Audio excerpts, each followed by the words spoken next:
निकाय चुनाव में क्या भाजपा कर रही है लोकतंत्र की हत्या? कांग्रेस प्रत्याशियों के नामांकन रद्द होने पर हरीश रावत ने क्या क्या कहा? नाम वापसी के बाद कैसी दिख रही है मेयर की जंग? देहरादून, ऋषिकेश, श्रीनगर, हल्द्वानी सीट पर अब क्या क्या नजर आ रही है स्थिति? किसका डैमेज कंट्रोल कितना कारगर रहा और कौन कौन बागी बढ़ा रहे हैं अपनी अपनी पार्टियों की मुसीबतें और मुश्किल? आइए बात करते हैं इन सब की इस वीडियो में, लेकिन आगे बढ़ने से पहले वीडियो को करें लाइक, चैनल को करें सब्सक्राइब। वीडियो देखने के बाद कमेंट सेक्शन में अपनी बात जरूर रखें। उत्तराखंड के पूर्व मुख्यमंत्री और कांग्रेस के वरिष्ठ नेता हरीश रावत ने एक चिंता जाहिर की है। इस चिंता में हरीश रावत को आशंकाएं भी नजर आ रही है। आशंका इस बात की कि क्या निकाय चुनाव में पारदर्शिता बढ़ती जा रही है, क्या निकाय चुनाव में नियम, कायदे, कानून सभी के लिए एक जैसे अपनाए जा रहे हैं या फिर सिर्फ कांग्रेस के लिए कुछ खास स्टेप उठाए जा रहे हैं। हर चुनाव में विपक्ष सत्ता पक्ष के ऊपर सत्ता का दुरुपयोग करने का आरोप लगाता है।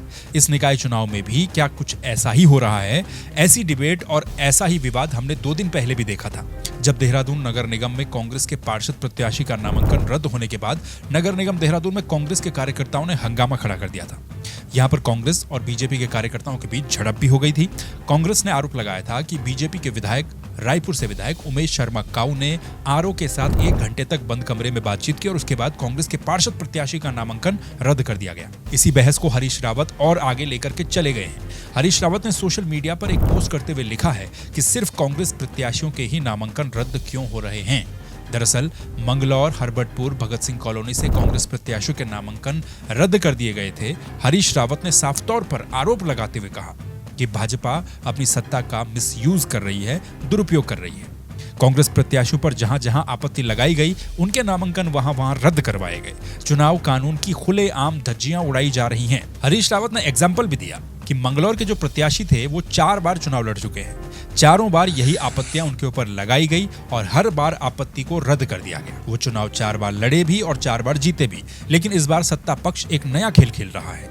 नामांकन रद्द करवाने के लिए बीजेपी के विधायक घंटों तक रिटर्निंग ऑफिसर पर दबाव डालते रहे। इसका प्रमाण हमने देहरादून में देखा है। देहरादून का ये वही किस्सा है जो 2 दिन पहले यहाँ पर हुआ था। रायपुर विधायक उमेश शर्मा काऊ पर आरोप लगे थे कि आरओ कार्यालय में वो 1 घंटे तक बैठे रहे और उसके बाद कांग्रेस प्रत्याशी का नामांकन रद्द कर दिया गया। हरीश रावत ने यह भी कहा है कि दूसरी तरफ भगवानपुर से अध्यक्ष पद के जो उम्मीदवार हैं, उनका नाम ग्राम पंचायत में भी है और नगर पंचायत में भी है। कानून के तहत उनका नामांकन भी रद्द होना चाहिए, लेकिन इस पर जो कांग्रेस ने आपत्ति लगाई थी, उसी आपत्ति को रद्द कर दिया गया और नामांकन को रद्द नहीं किया गया। इस पर सिर्फ हरीश रावत ने ही सवाल नहीं उठाए हैं।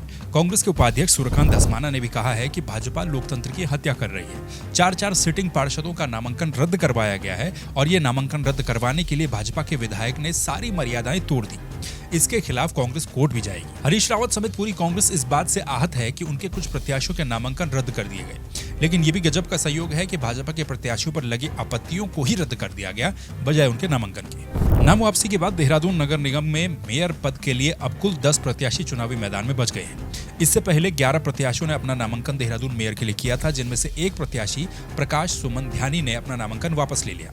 प्रकाश सुमन ध्यानी बीजेपी के नेता हैं और टिकट की दावेदारी भी कर रहे थे, लेकिन टिकट न मिलने के बाद उन्होंने नाराज होकर के अपना नामांकन करवाया था। लेकिन अब लगता है कि बीजेपी ने उन्हें किसी तरह से मैनेज कर लिया है। देहरादून में 10 नाम फाइनल होने के बाद प्रत्याशी कौन कौन है और वो कौन कौन सी पार्टी से है, ये भी देख लेते हैं। बीजेपी से सौरभ थपलियाल है, कांग्रेस से वीरेंद्र पोखरियाल हैं, यूकेडी से वीरेंद्र सिंह बिष्ट हैं, आम आदमी पार्टी से रविंद्र आनंद हैं, यूकेडी डी से राजकिशोर सिंह रावत हैं और उसके बाद निर्दलीय लड़ने वालों में सुलोचना इष्टवाल, आरुषि सुंदरियाल कांग्रेस से नाराज होकर के चुनाव लड़ रही है। कांग्रेस इन्हें मैनेज नहीं कर पाई। राजेंद्र प्रसाद गैरोला, विजय प्रसाद और सरदार खान पप्पू अब चुनावी मैदान में है।